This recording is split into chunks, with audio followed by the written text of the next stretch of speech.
Assalamualaikum warahmatullahi wabarakatuh. Perkenalkan, saya Fikri Gania Dewa dari kelompok 2. Jadi pada kesempatan kali ini, saya akan mempresentasikan ya hasil pekerjaan saya, hasil tugas saya. Nah, di tugas ini saya akan membahas sebuah malware ya, atau cybercrime. Lebih spesifik ya, itu Trojan Horse. Nah, Trojan Horse.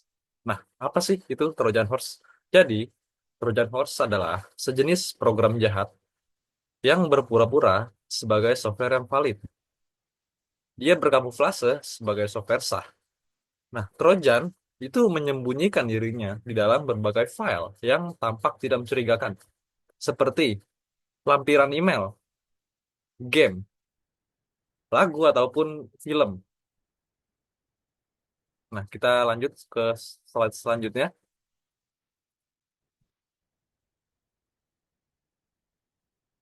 Nah, asal-usul Trojan Horse. Jadi, Trojan Horse itu dia berasal dari mitologi Yunani.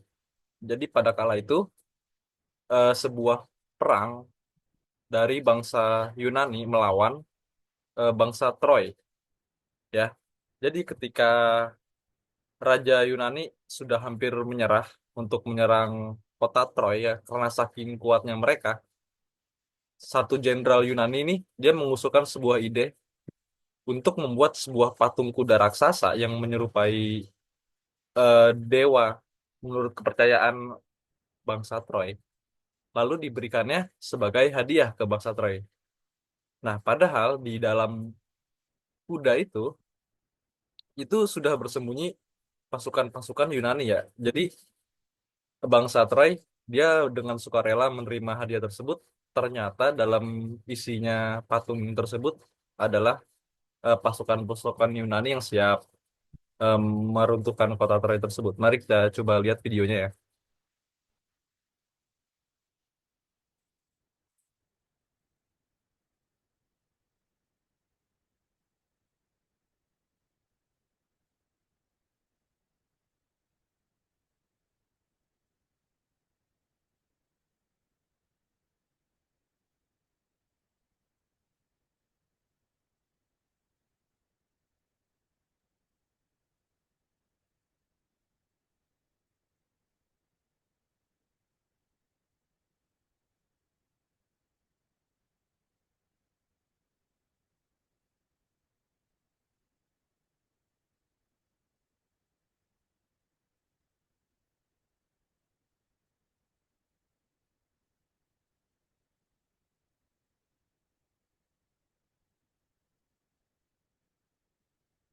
Nah, sudah videonya seperti itu kira-kira.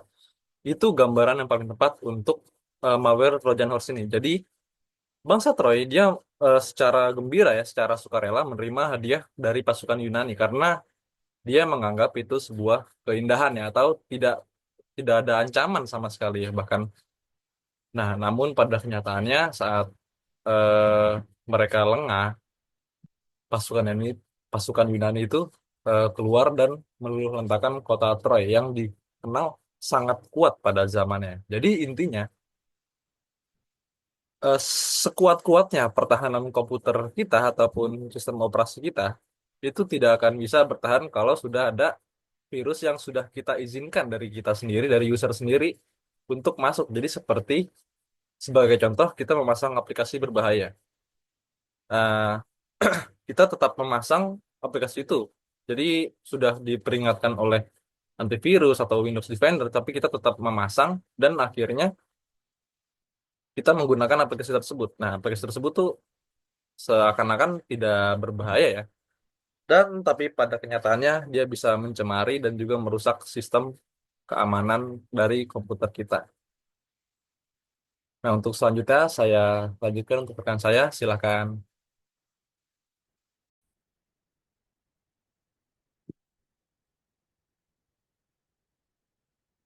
Saya akan melanjutkan penjelasan dari Saudara Dewa. Sejarah Trojan Horse. Sejarah virus Trojan Horse dimulai dari kisah mitologi Yunani tentang perang Troya.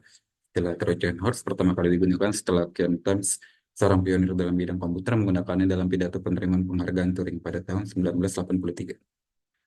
Istilah Trojan Horse digunakan untuk menggambarkan jenis malware yang menyamar sebagai perangkat lunak yang sah untuk mengelabui pengguna. Trojan Horse di Indonesia dalam gambar pertama, identifikasi Trojan Horse. Gambar di atas menjelaskan bahwa pengetahuan Trojan Horse cukup baik di anak muda, tapi pada orang lanjut usia sangat kecil, sehingga dapat meningkatkan risiko terkena Trojan Horse karena tidak mengetahuinya. Di dalam gambar kedua, gambar di atas menunjukkan orang yang berusia lanjut memiliki pengetahuan tentang cara mengatasi Trojan Horse secara kecil hanya besar 32%, sehingga menjadi rawan apabila pelaku kejahatan memeras mereka. Selanjutnya, penjelasan akan dilanjutkan oleh Saudara Nisa.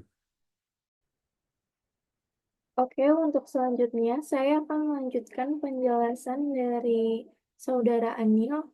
Di sini ada dampak Trojan Horse. Yang pertama, pengguna elektronik dapat dimata-matai oleh hacker. Yang kedua, pencurian data dalam perangkat elektronik. Yang ketiga, merekam ketikan keyboard dan mengirimkan ke alamat yang telah ditentukan oleh peretas tanpa diketahui oleh pengguna komputer tersebut. Yang keempat, mengubah data dalam perangkat elektronik seperti menghapus dan menyembunyikannya. Yang kelima, merusak sistem perangkat elektronik. Selanjutnya ada penanggulangan dan pencegahan. Yang pertama, hindari mendownload dan menginstal sesuatu di luar platform resmi atau pembajakan. Yang kedua, curigalah apabila ada seseorang yang mengirim berkas mencurigakan. Yang ketiga, pasang dan update antivirus. Yang keempat, aktifkan Windows Firewall. Yang kelima, bijak dalam berselancar di internet. Yang keenam, backup dari data penting di perangkat Anda. Oke, untuk selanjutnya penjelasan akan dilanjutkan oleh Saudara Riki.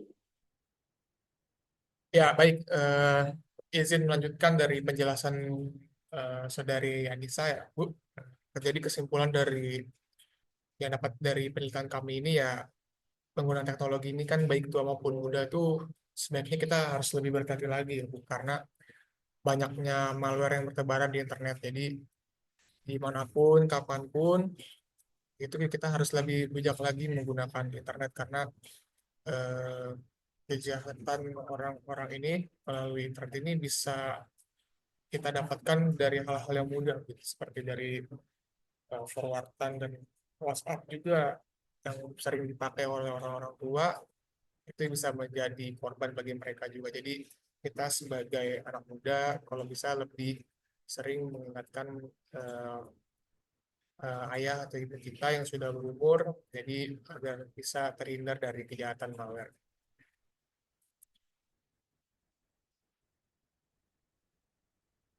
Baik, sekiranya itu saja hasil dari presentasi kelompok 2. Kurang lebih mohon maaf. Saya Rifki berharap waktu kelompok 2 izin menutup presentasi kami. Assalamualaikum warahmatullahi wabarakatuh.